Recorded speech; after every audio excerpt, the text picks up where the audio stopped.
GM, everyone, and welcome to another episode of Beyond PFPs brought to you by OSPN, the Open Source People's Network. This podcast is in partnership with the Rari Foundation, the DAO behind the Rarible protocol, and the Rari chain. The Rari chain, which recently launched, introduces a platform with embedded royalties, low transaction fees, and high transaction speed. It's designed to support creators and developers in the NFT space, ensuring fair compensation and broadening the potential for NFT applications. Now, Beyond PFPs is a podcast that is all about exploring the depth of NFTs beyond digital collectibles, highlighting their impact within various industries. Today, we're discussing how Web3 will be used to disrupt email, direct messaging, SMS as well, basically all forms of digital communication.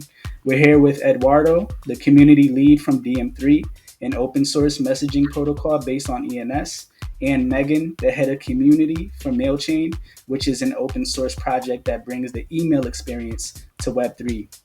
Very glad to have you guys on for an episode of Beyond PFPs to talk about how we can disrupt traditional forms of communication.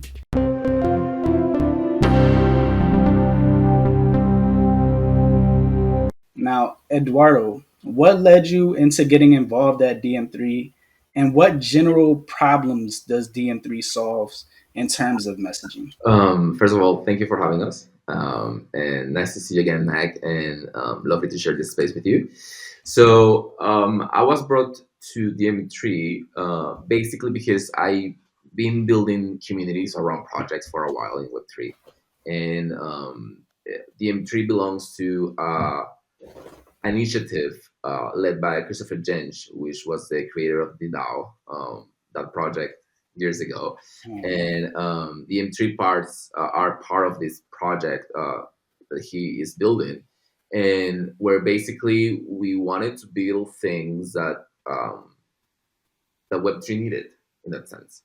So they were missing a community builder, and I was brought into the M3 for this, with the idea of how can we build communities around messaging, which is an industry that already exists. It's very strong itself. People have the habit to use WhatsApp. People have the habit to use Telegram.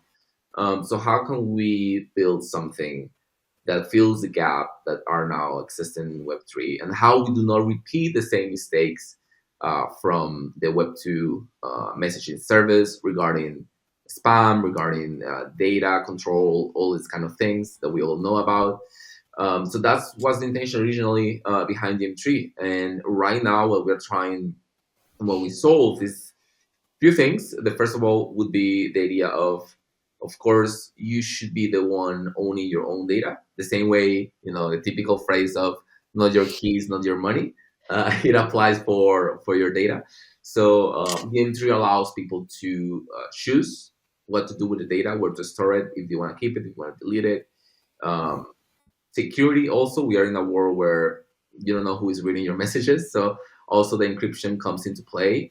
Of course, using Web2 technology built on top of ENS, so we are very linked to social identities and identity protocols built on Web3. And the third thing that we also bring to the table is the concept of bridges and interoperability, which is the idea of, right now, if you use iMessage and I use WhatsApp, I cannot send you a message. If you use Telegram and I use WhatsApp, I cannot send you a message. So the M3, we first tried out with interchain operability. So if you have a username or a identity protocol based on, let's say, optimism or gnosis, how can you still message someone in Ethereum? Just cross-chain that. And now we are attempting to solve this bridges gap with Web2. So how can we text to WhatsApp, and how can we do this interoperability, not only on the chain level, but also in the protocol level, also in the app level, and within even functional levels, because we also build, for example, billboard shots for live stream.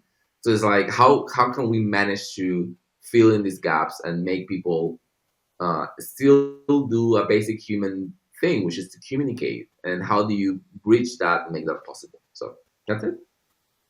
Yeah, I mean, I'm glad you brought up data sovereignty because Yeah, you're not sure like who's actually reading your messages. I mean, in Web3, most of us communicate through Discord for the most part. At least when I got involved in the DAO space, like I know like I needed a Discord account in order to actually build some type of reputation for myself. So and then Do you guys remember the time? Sorry to interrupt you. Sharon. Do you remember the time where having a Discord profile in XDAO will allow you for a like airdrop? You know, is this part of yeah, this social construction that we have where communication is important? It was a huge thing for many protocols to have people communicate and build communities. So I think that's very important. oh yeah, for sure. But the thing is with Discord, that I've learned sometime last year is that like none of the messages are end to end encrypted. So the people that pretty much run Discord, I know Tencent like owns a chunk of Discord. They're basically mining all of our data pretty much, and using that data how they see fit to profit off of it and sell it to third parties, of course. So yeah, that opens the conversation into like how important Web3 messaging really is, especially since we're talking about not just financial sovereignty in Web3, but just sovereignty in general.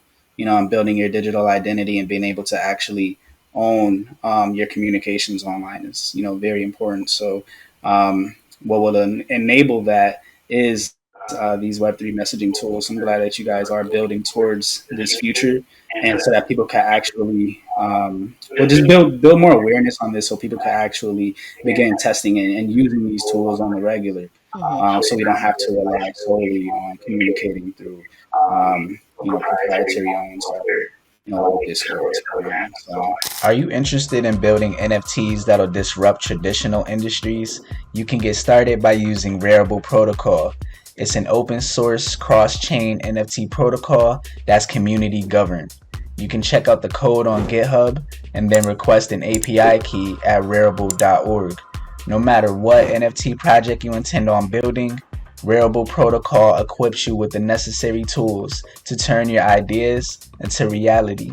If you like the fact that the Rarible Protocol is community governed, consider joining the Rari Foundation, which is the DAO behind the protocol. Joining the Rari Foundation offers you the opportunity to help shape the future of NFT infrastructure.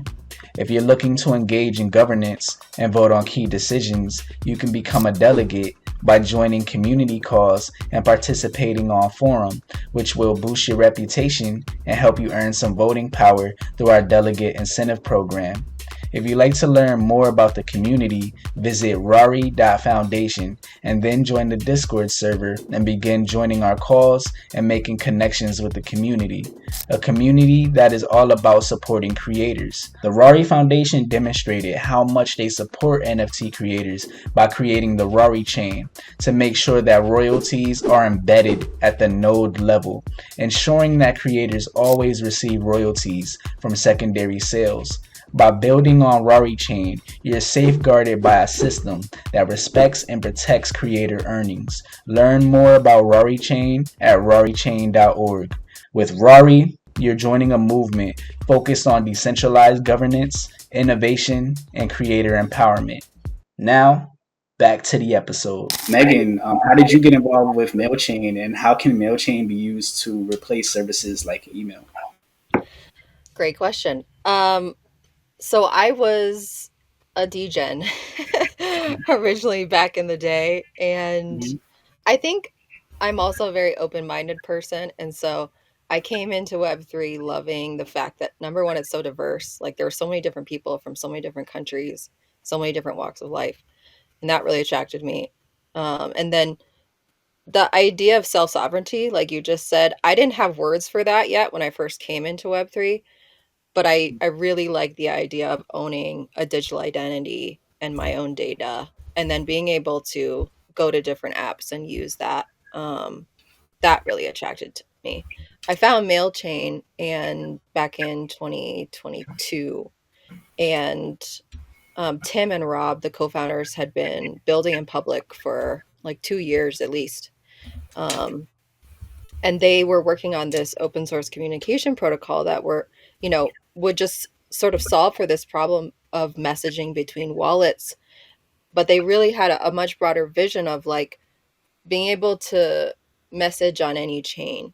And so it would really organize Web3. And I think that's something that that's been their vision from the very beginning, is like, you don't have to choose a chain. Obviously, a lot of us operate on different ones, and you'd be able to communicate on any of them with anyone.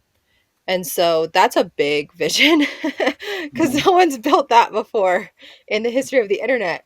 And then what also attracted me to it was they were thinking of Web3 email, um, kind of going back to the Web 1 vision of the internet. So building a next generation with this idea of user centricity, of like the user is the most important part of this, not a big company or not big data. Mhm. But like all these other things that it's not. The point is the user. And so they they really came to, building and just putting their hands and getting their hands dirty with always a user and privacy at the front. And that's easier said than done. Um, but it really represents a cool evolution with email. Like if you're gonna build the next generation of it, why not build it with the user first? And Mhm. I would say in Web 2, from my personal experience, that's not how it was built. It's very much harvesting my data Definitely. and sort of putting data and money first and then me. And Mhm. so what's cool about MailChain is it really is like your keys, your inbox. So it's built on this principle of ownership. And you don't just own your MailChain account, but you own those identities that you register to your MailChain account. And MailChain's built with this idea that we're going to have many identities. We're not going to just pick one because it's Mhm. safer for the user. One to buy NFTs, one to transact in DeFi, one to degen around, one to collect a bunch of free mints. And then MailChain aggregates all that into one inbox and has sub inboxes, and you could add as many as you want, but it organizes that chaos. The like Web3 feels chaotic to me still.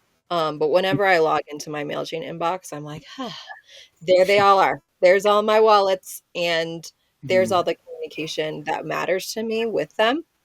And so I think with those principles and that user experience in mind, um, MailChain is positioned well to, it's not here to replace Web2 email, but it's here to create an email experience in Web3 that honors principles that a lot of us are here for.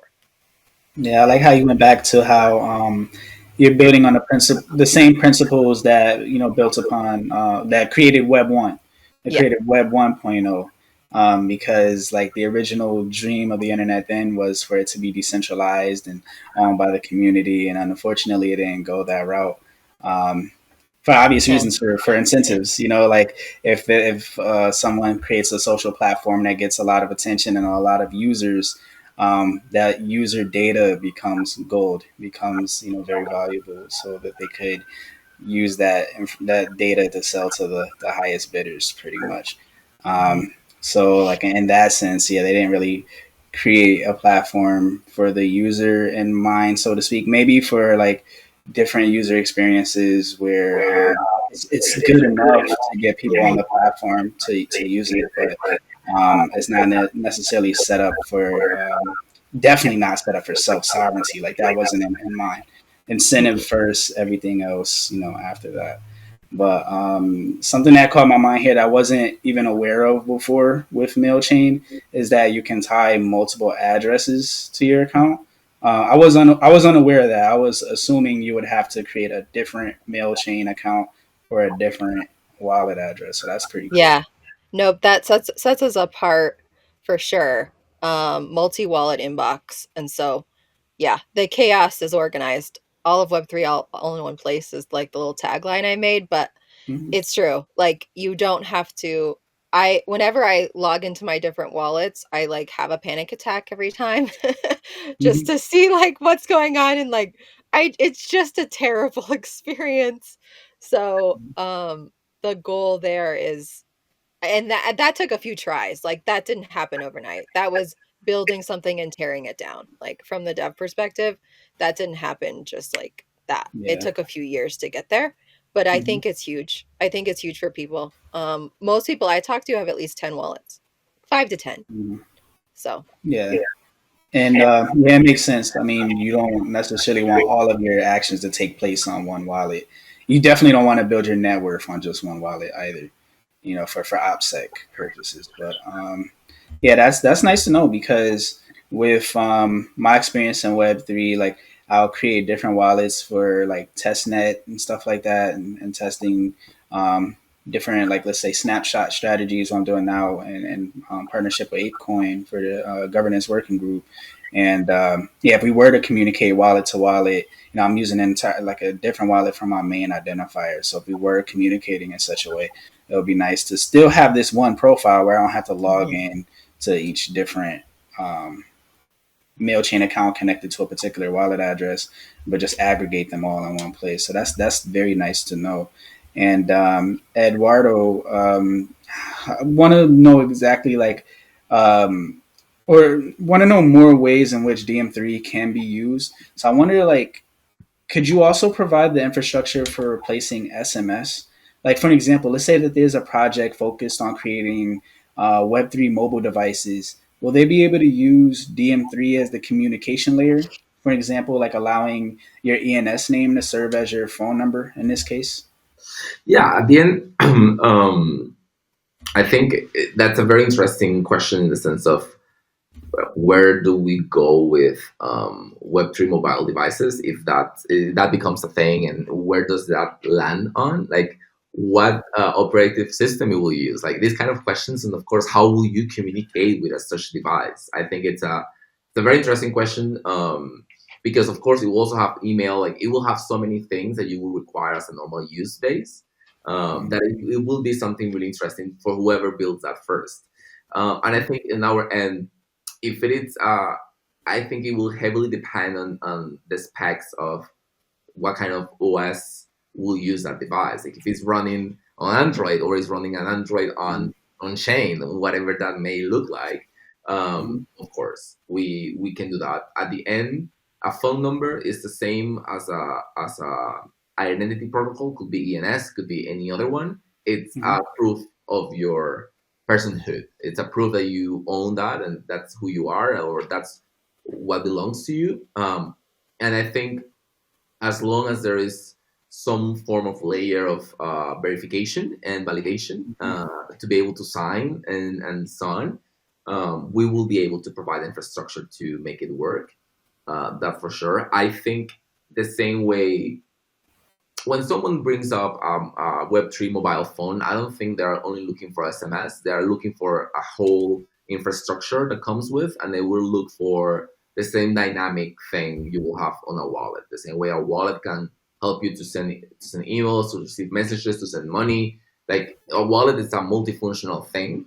Mm-hmm. I will think that the communication will also be very multifunctional in that sense, not only for SMS, but whatever requires to be communicated. On that sense, we provide what we call components, which are different aspects of DM3 that can be plug in, plug out, depending on what you need. I mentioned the example of the live stream chat because that is something that sounds very silly, but in conferences, specifically when Vitalik talks in conferences, there's a lot of people commenting on these live chats. And a lot of people didn't comment just because they were using a Web2 chat that requires them to sign in with some email kind of stuff. Yeah. And people just wanted to use their ENS or their any kind of, sorry for that sound, any kind of identity protocol they were picking, and they want to stay within the Web3 sort of space. And I think that's one of the things that I like from the M3 protocol is this modular component aspect where you can integrate it as even as a customer service chat, or you can integrate it as a billboard chat for live streaming. And that's a very deep core value for us, which is the capacity to just facilitate communication regardless of where you want to put the communication. Mm-hmm. Because as also we share this with Meg and Mailchimp is the idea that the user is the one who has to make the decision not you for the user. And I Mm-hmm. think the user should just bring whatever profile identity protocol they choose, and we then provide infrastructure um, to make that user communication easier. So Awesome. Yeah, I'm thinking just how disruptive that will be. Like, let's say if DM3 did provide the infrastructure for text messaging, like for SMS, but you're doing so between two wallet addresses. More specific, like your ENS serving as your identifier in this case. This is your new phone number, essentially. Um, and then, one thing I want to mention before I even get to my next the next piece I wanted to mention regarding your answer is that like even like text messaging, that's not SMS, that's not end to end encrypted either. So like your cell phone provider has all that information on you, and then even like the vulnerabilities when it comes to SIM swaps are around that too. correct. Um, yeah, Here, what is important to note is that, and let's be real and honest, most of users doesn't care about encryption, full encrypted thing. that's They just want something to work. So our real mission, I feel, it's to make products that are with these very strong values embedded on the code of the product, uh, but that also facilitates user adoption without necessarily mhm. become complicated and complex for them to use it. And Yeah, I that's think right. that that's one of the things that we always have this conversation in the industry, which is yes, we build something that is amazingly encrypted, amazingly secure, however you want to call it. But does how we make that the user not only maybe understand this, but it is important, but not necessarily it's a gate for them to use it or Mhm. not use it. So it is an interesting conversation because I do believe that a lot of protocols we make this huge emphasis on these very core values, but sometimes the end user doesn't understand these values, doesn't or just doesn't outweigh their habits, doesn't outweigh the habit of using WhatsApp, doesn't outweigh the habit of using Telegram because they don't know the risk, they don't know uh, Mhm. what does really happen behind these lines of codes. And I think our mission is to actually not only build products with these core values in Web3, but also educate about why is this relevant for the bigger masses to actually understand and adopt and Right. you know this. Yeah, you brought up a valid point. I mean, most people are not gonna really care about encryption unless for them it may, or unless it's like too late, like until like something traumatic happens with like sensitive data that they shared either through an email or shared through a text message. I mean, can you like like a lot of people send very personal information through text messaging, where they would definitely benefit from using an application that's end to end encrypted. But yeah, it's a lot of education around that to get the average Oh user yeah, to even understand that and comprehend it before it's too late. yeah, And then you brought up live streaming and stuff like that. So I was just thinking like once a mobile device is ready to handle protocols like DM3. Essentially, like if you're working on like live streaming with a mobile device, you basically can replace things like FaceTime, pretty much like just like that. So it's like it has the potentiality to be very disruptive. yes, That's and I all. think there is a very specific core aspect of VM3 is that we are public good. We have an official NGO registered in Germany, so we do believe in this open source idea of this is something that should be for the greater good. In that Mhm. sense, like I remember going to an X conference in Paris about open source software and how the voice, I think I may be wrong, but the voice to voice kind of protocol was built in open source. And Mhm. everyone, the guy who was presenting said, every time you make a WhatsApp call, you have to thank me because I'm the one who built this for you 20 years ago, you know? Mhm. And no one knows that. No one knows that they're using open free software. And I think that's a success story in that sense. Like how you build something that it's so usable, but no one really knows that they are using it. But Mhm. you have your footprint there. So I think that's very important. And it will be really interesting to see down the lane how we all manage to build this mobile phones, whatever practical appliance this may have, Mhm. how it will come out at the end. Yeah, for sure. I mean, I'm definitely a big fan of open source software. Because of that, it makes it so much easier to learn how to be a developer, how to sharpen your skills, and actually um, create something. Because you already see exactly how another open source form of software works, so you're able to fork it, make changes, and whatsoever. Um, Now, since we're on this topic, I would like to understand a little bit more about the interoperability of MailChain. So, Megan, like, how can an existing application use MailChain for creating Web3 messaging features directly on their platform? Like, how can people begin building with MailChain today? So, great question. It all ties together so well with this open source idea. For people who are non-technical, like Eduardo is saying, everything we're using now is built on things people developed 20, 30 years ago for free and Hmm. gave it away to the public. And so we couldn't have built MailChain without them. Right. And so we this idea of, like Eduardo is saying, open source software is a public good. Like, who are we then to gate our creation when we built it on something that someone else has done? So we created an open source SDK for MailChain. MailChain is a protocol first, and then we built an application of our own inbox to show people what it can do. When you build a protocol, though, you're building a way. For us, it's a way to exchange data, right, between two identities or many identities. Um, when you open your Web2 email inbox, you're using SMTP. That's the protocol to send and receive those messages. MailChain's protocol is its own. It's all got a lot of cryptography and blockchain addresses and, very different from SMTP, but Hmm. anyone can use that protocol to build an application that could be an actual inbox if they really wanted to. They could make it better than ours. Please feel free. um, but you can also build messaging into your decentralized apps very easily with the SDK.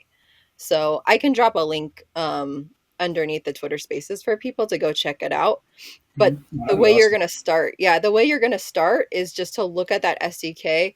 And I have even a few videos on YouTube with our CTO, Rob, going through it, um, for an hour so that you can kind of watch and get the human experience, not just the documentation, although I know Mhm. no devs loves docs. um, but that's how you start. And you can build anything you want. The MailChain protocol, what's really unique about it is it's sort of built around this idea of decentralized identity first and foremost. And decentralized identity, the sky is the limit. There's so much here, as Eduardo knows, that you can build. And so when you can exchange communication between two or many identities, that's pretty exciting. So it's up to you and your imagination. The complexity here is around cryptography. And so we do have a fully end to end encrypted protocol right now. And so out of the box, there are guardrails on it because of that. But we're always collecting feedback from the community and from builders. And so I'm excited to be doing a survey soon with all of our users about like what they want and how we can evolve, like what should be on our roadmap. But that's really how you start. And then I think what's really cool, I'm seeing a lot of DAOs be interested in the MailChain protocol around role-based messaging. I'm seeing a lot of decentralized projects be interested in around Web3 authentication because it's a Mhm. secure channel to a wallet without them having to sign a transaction because we've already had them prove that they're the owner of that wallet. Mhm. There's Oh, many very use nice. cases that aren't just messaging, if that makes sense. Like we've built such a robust protocol that it's secure. We know that wallet is that wallet. We've proved that for you. And so now projects can use that, you know, for access gating, for authentication. So, yeah, I'll drop the link to the Mhm. SDK. Awesome. Yeah, please do. And well, it's a lot to unpack there. I mean, when you brought up the authentication thing, so like if if you're utilizing, let me just make sure I'm getting this right. So the way how you're handling authentication, If you already set up a mail chain, would that mean you wouldn't have to sign a transaction every time another application prompts you to sign one? Just wondering how. So is it basically like zero auth, like with Google, like how you sign in with Google, for an example, on all these different applications that calls upon its API? And then, I like, think if you're it's already signed in to Google, you don't necessarily have to, go through the whole process of signing in over and over again. But I guess in this case, you wouldn't have to sign a transaction all the time. 'Cause that could become a bit cumbersome. But I thought yeah, that was just the exactly. standard. I call it like wallet signature anxiety, but every time I sign something with my wallet, my heart rate goes up because I'm not a Yeah. technical person. I'm non-technical. So when I read that fine print, I'm like, I don't know what this means. Okay, please, blockchain gods, protect me. I'm going to sign Mhm. this. And it's very anxiety producing for me, the user. And then also it's a vector of attack for bad actors for Oh, project, definitely. right? Oh, yeah. All the time. So what's cool about MailChain is when you register a wallet into our inbox, you go through this authentication process. So you do sign a transaction Hmm. and then we decouple that. So once you sign, you don't need to sign again. We know it's you. And you can't log into your MailChain if it's not you. Okay. Like it's a Hmm. self-sovereign inbox. It's made with like a secret recovery phrase, all that good stuff. So what happens is, for example, we a lot of web 2 projects will send a magic link, like a one-time password to your Gmail, right? Right. And you Right. click on that and they know it's you because you would need access to that account. It's similar Hmm. with MailChain. You can now send magic links to the wallet and they can Hmm. prove with a click versus a signature. That's a very simple way to look at it. There's Hmm. much more um, complex ways to handle the authentication with the protocol because of the cryptography.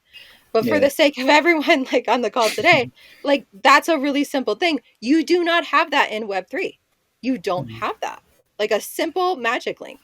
And Hmm. so that's like Yeah. the thing at Yeah. the top of the list is projects could send that instead of having them sign a wallet transaction just to prove who they are every single time, right? Hmm. So, one idea. Yeah, no, you brought up a very important point with the attack vector when it comes to signing a transaction. Um, any vulnerabilities that's in that smart contract and a hacker exploits that, then that's horrible. You like users are doomed in that situation.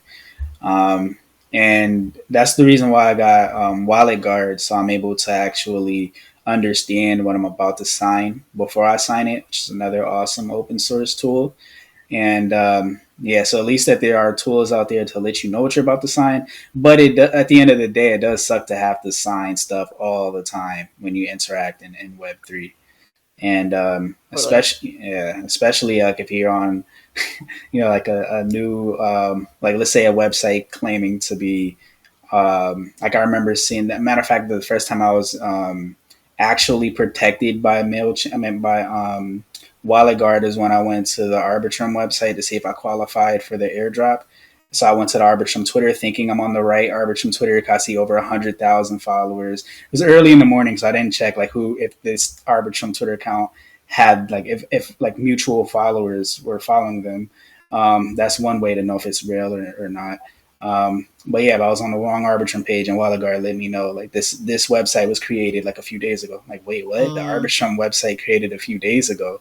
But yeah, if I would have interacted with any smart contracts there, I would have been done yeah. pretty much. So yeah, Yeah. that's what's Huge problem. scary in Web3. It's a huge problem in Web3 and it is solvable. Like we can make this better.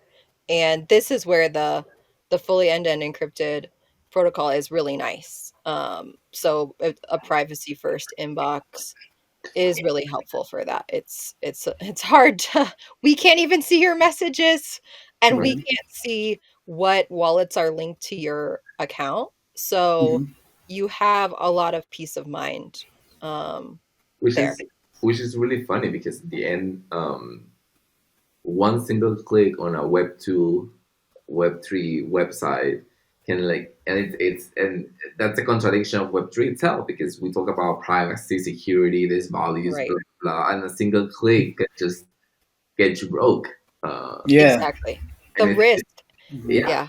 and it's a risk, and I feel like that's why I sometimes I I find brilliance in these very simple solutions like yours, Mac, because it's like we don't need to reinvent the hot water. We just need Yeah, to find, as much as we needed the very complex, sophisticated white papers for solving X situation, we also need these practical one-click solutions that are accessible for anyone who is from the newbie level to the expert level.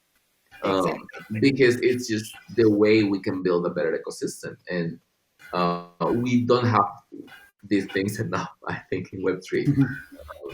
And it's a huddle because we do have a lot of scams with Twitter and stuff.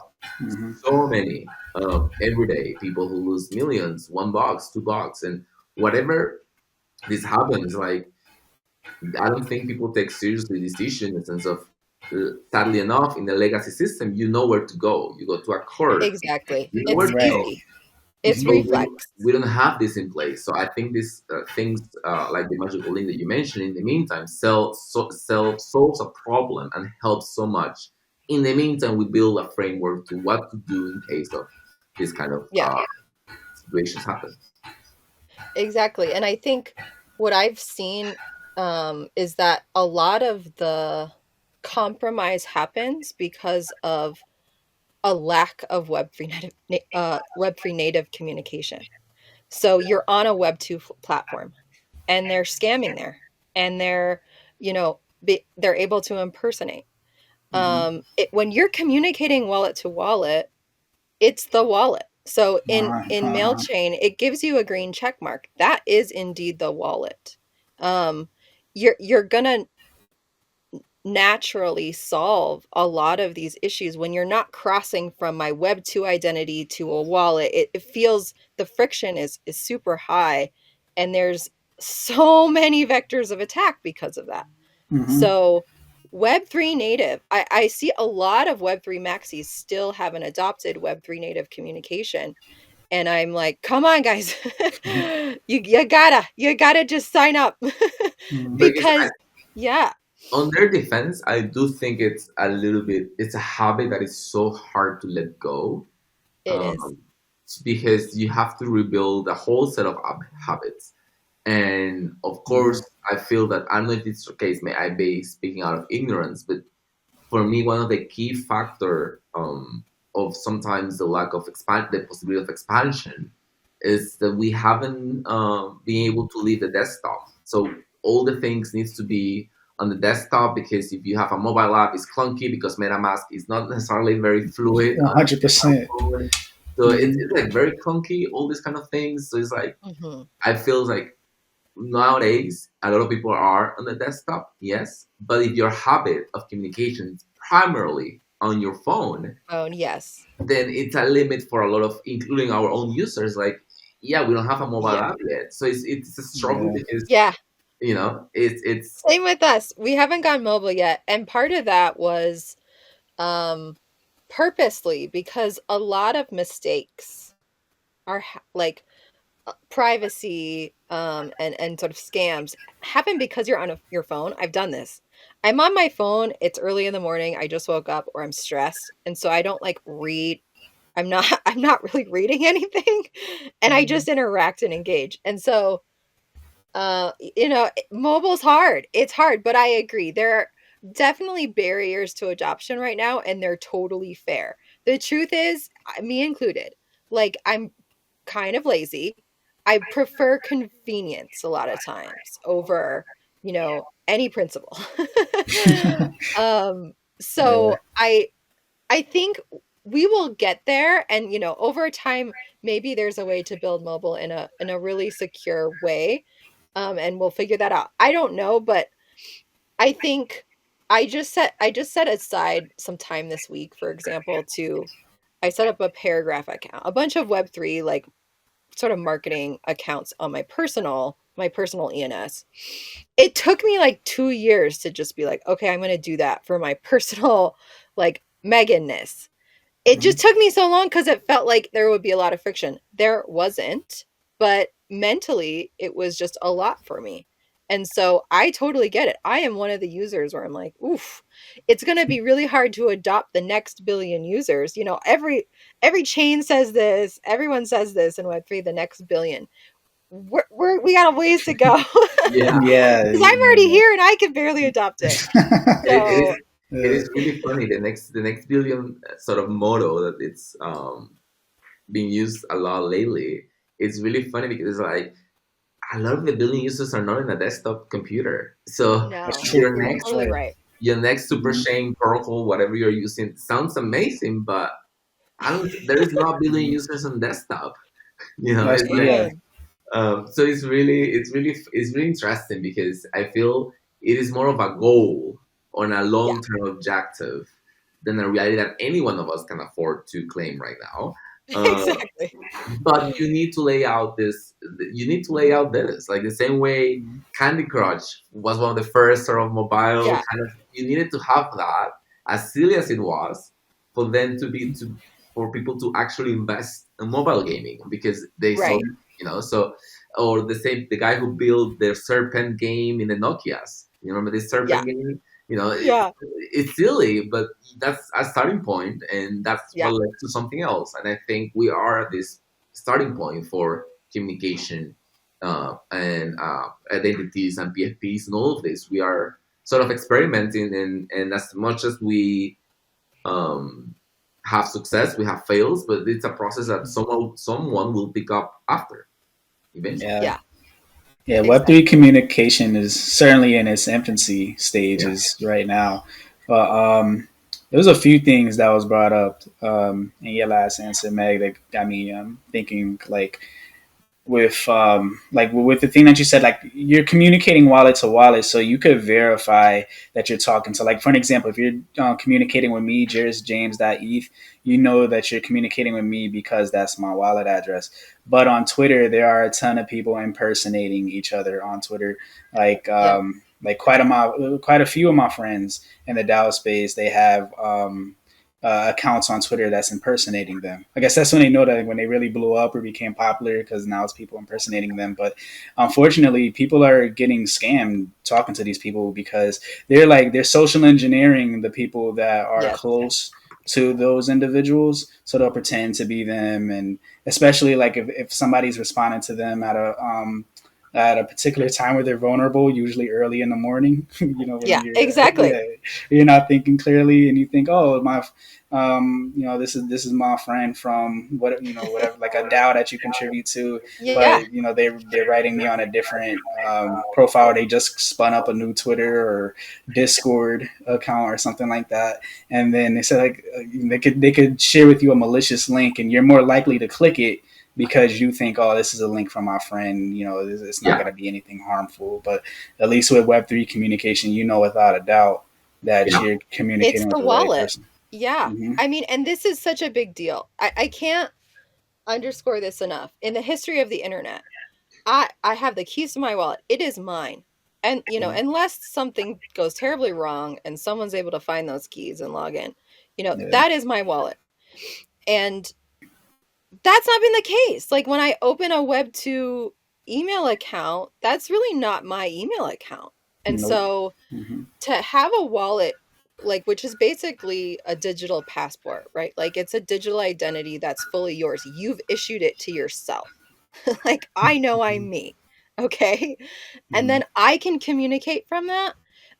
Immediately, you have a much more trustable internet.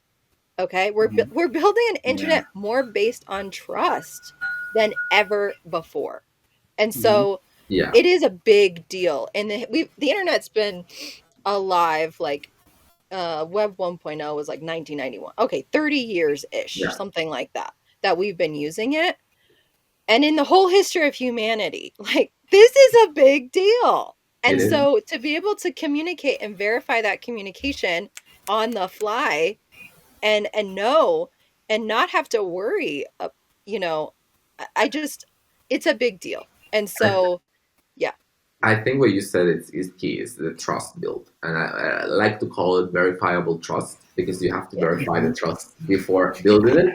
Hmm. yeah, And I think it's a fundamental fundamental piece of the Web3 ecosystem. We've managed to find ways that this verifiable trust can be scalable and can be scaled and can be improved and can be accessible. I think that will be a huge key. And I think we are seeing small pieces of this with things like DNS, with things like NFTs, these sort of identities, these sort of Yeah. people bounding to themselves to these identities, to these PFPs. I think we are cooking something that is very interesting to see. Yeah. Because we are just seeing the tip of the iceberg on this. Yeah, this is just the very beginning. Like, this has been just 30 years in the making, and you think of like Yeah, the way the internet has evolved yeah, now with wallets and this user-centric digital identity, what we could build on top of that. yeah. I mean, I it's a saw much better internet. a case. I've never thought about this ever in my life, and I always mention this because it's for me it's fundamental and key. There was this hackathon, very short hackathon. This group of Argentinian developers, women, built this product called Set in Stone, and was basically, to summarize it, they saw a huge issue on Argentina where an abuser got out of jail because they hacked the judicial system. They delete all his history and proofs and everything against him. So he needed to be set free. So he was free again. And these women built a way to store the profiles and everything, all your information, judicial information, into ENS to make them a ENS code. So it couldn't be hackable. So it couldn't be, and I was like, I've never thought about a identity protocol being used to a governmental level and a judicial Hmm. level Wow, because yeah.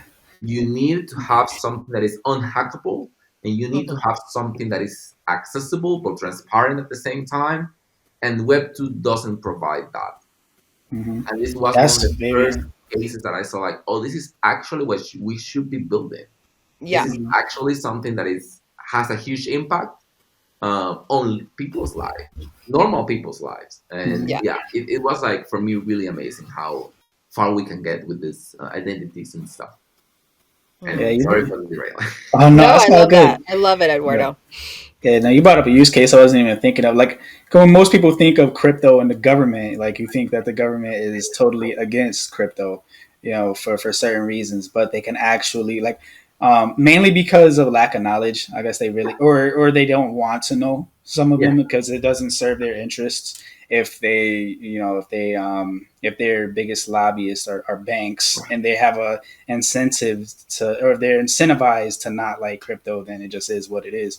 But it'd be great to if there was like a way to educate them on like how they can actually use the technology to even better their practices as well, because they can use it, like you said, in a way to circumvent those types of hacks. Like that hack that you mentioned, it reminded me a lot of Mr. Robot. I don't know if you guys are familiar with that series, but I Hmm. remember when he broke that guy Vera out of jail. Like he obviously had to like hack into the system. He had to write some scripts to open all the cell doors at the same time. But like I'm assuming like he had to obviously like delete his data within the system. But right. then Hmm. in order for it to be anonymous, so it's not obvious that he that it was Vera breaking out of jail, he had to wipe out that information for damn near like every prisoner, or at Right. least like every prisoner on that block. So like I guess if all those prisoners, if there was like ENS like names tied to them, or like if some type of digital identity type of protocol was used in this place, then I guess that just wouldn't have been able Yeah. to take place. And I think there's that's a huge thing to find these sort of appliances into real life because they bring a different spectrum of options. They bring a whole Mhm. new conversation about stuff and what can be done. And these are the next steps. I feel at some point. Now I wanted to go back into mobile communication because yeah, that was another question I wanted to ask a few minutes ago, but yeah, like we hit upon like how the mobile interaction for crypto right now, it just sucks. Like we're using my mobile phone to use MetaMask to like use a dApp while I'm out on the go is not a good experience. Like I do not like trade. Like I would not trade on my mobile phone. I mean, I know I could eventually get a successful transaction while I'm out and using MetaMask on my mobile device, but it's most definitely not the best experience. It's not as good as doing it on desktop.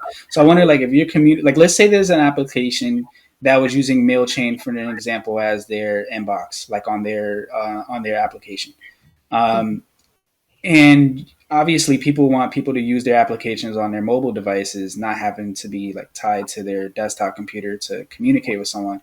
So like, you know how like MailChain does the magic links.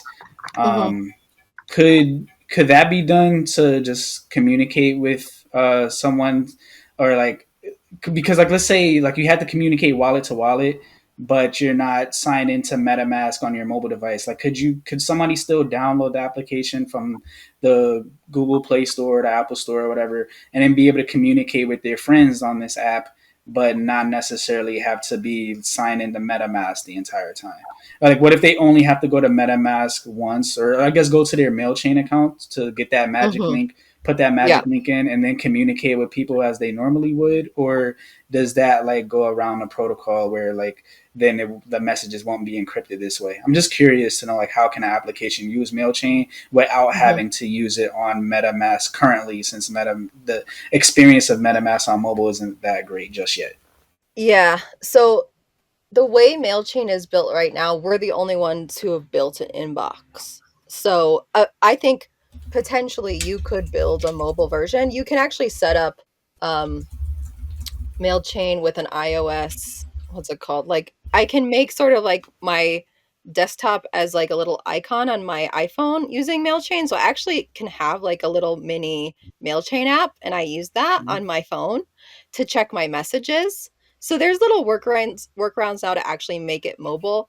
But I think the way it's set up right now to create the inbox and a multi-wallet inbox, that Mm-hmm. flow is just needs to be desktop, because there would be so much signing in, and like I don't even know how to make that fit. Mm-hmm. So I think the setup right now is very desktop, right? But the Mm-hmm. usage of checking messages is super mobile friendly. And Mm-hmm. so no one's built this yet, but you could potentially have something in a decentralized application where you can sort of still like log in with MailChain and then check messages, right? Like that are associated with that Mm-hmm. wallet. And I think there's a lot of potential there, but the way we're the only ones who have made that initial multi-wallet inbox client so far. So we that's the only like example I can give people. Mm-hmm. And similar to if you think of Farcaster and Warpcast, so Farcaster is the protocol and Warpcast is the client.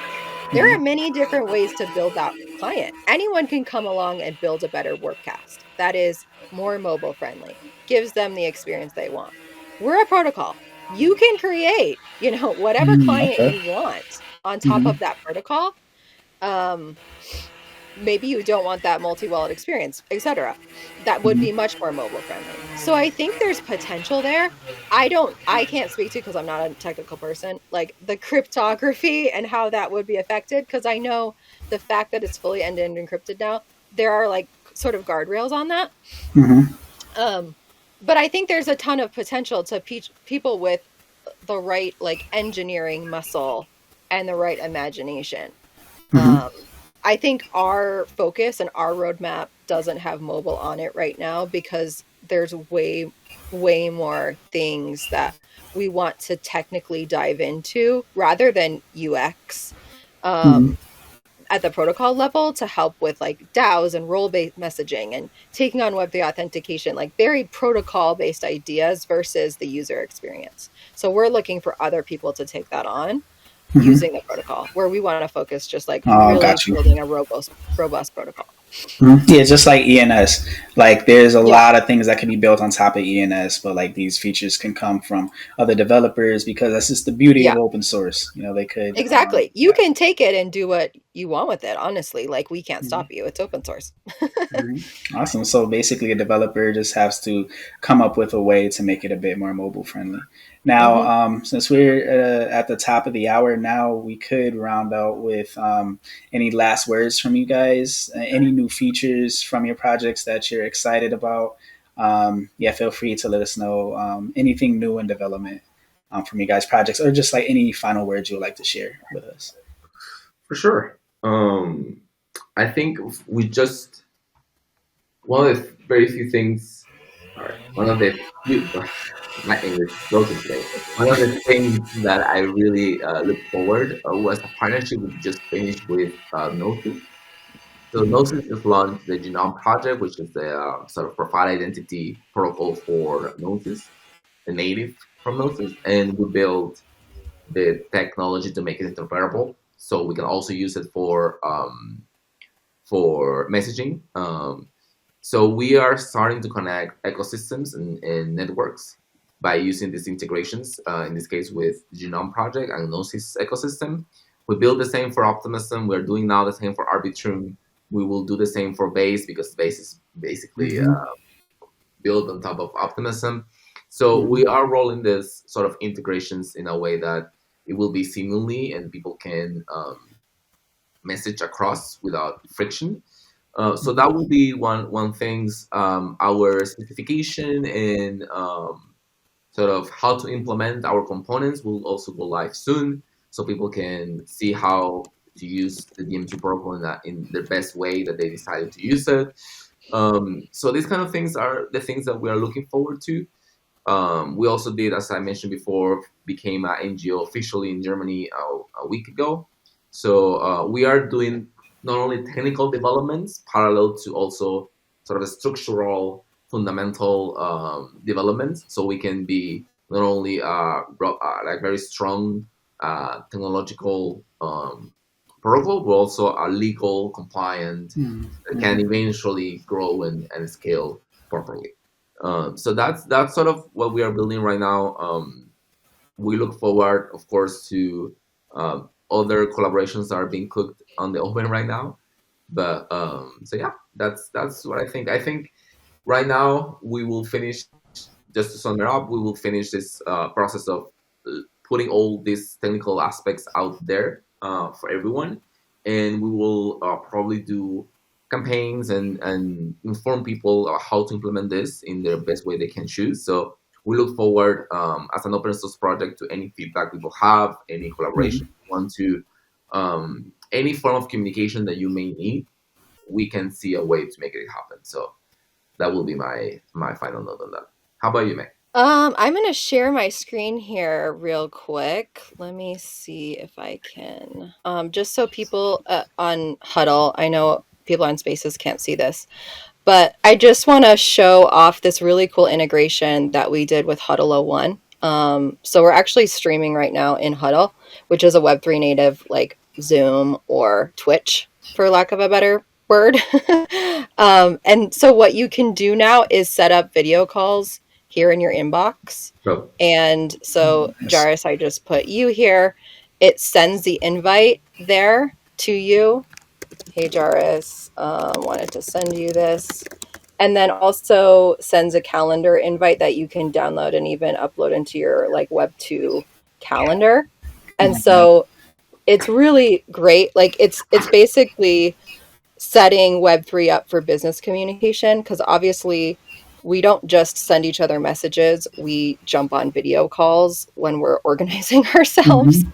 Um, so that is probably my favorite integration um, lately that I think people should know about, especially ENS, because you can then send these video invites to all of your ENS friends, to any ENS working groups, and start to be able to meet with your wallet versus meeting with your Zoom identity or your Gmail identity, whatever.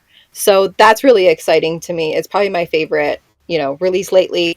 And then as for the future of MailChain, just people, if you haven't signed up for the inbox, app.mailchain.com, I think what's really cool is I'm going to be sending out a user survey here in the next like week or two, I'm hoping, and I'm going to be gathering feedback actually for our roadmap. So if you haven't signed up, please do. If you'd like to contribute to the discussion, make sure you're checking your inbox. I'll send out a reminder on socials to do so. But I'm really excited to gather user feedback from our base users, like our product champions that we've really been able to aggregate in the past few years since going to market, and get a feel for the next year. We have some exciting meaty integrations, I think, coming up Q3 and Q4 around decentralized storage. Some of these big needs for Mm-hmm. Web3 businesses and projects and users, but mostly like Web3 organizations to organize themselves. But I really want to gather that user feedback because that's super important to me. So just keep an eye out for that. And then, yeah, I'll see you in the inbox. I would love, Mac, for what you just say, like a calendar, fully Web3 calendar tool. Yeah, I know. That would be, That's what I want. Yeah, yeah, that would be so cool. I would love definitely. that too. Yeah, So, me and Meg were Eduardo, ta- you have to give me feedback on that and write that in. For sure. Right Mhm. away. Yeah, me and Meg been talking about that Web3 calendar feature for a while. I actually would love to help build that. Oh my Um, God, please do. yeah, Please matter of do. fact, Yeah. let's hop on a call together and like we could do a coding session and just like have some fun with it. Like I would love to help build that tool together. Yeah. I think again, like Eduardo, our engineering team is very focused at the protocol level, and calendar is very UX, right? Like Right. that's a UX want. Hmm. So I think it'll need to be someone outside, but yeah, anyone who wants to build their calendar with me, let me know. Because I will learn to code just for this. I want it so bad. So Right. Yeah, It is a let's need. set up a call. It is a need. It is Hmm. definitely is a need. For All sure. right. Well, I really enjoyed having you guys on. Like, I genuinely really loved this conversation. And shout outs to everyone that showed up as a guest as well. Shout outs to you, Forexis, Nixie. We had Mellison in here as well from OSPN. I see he had to drop.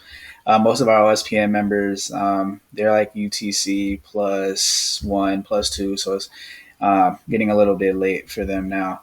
But I really appreciate you guys. Like the features that's coming out.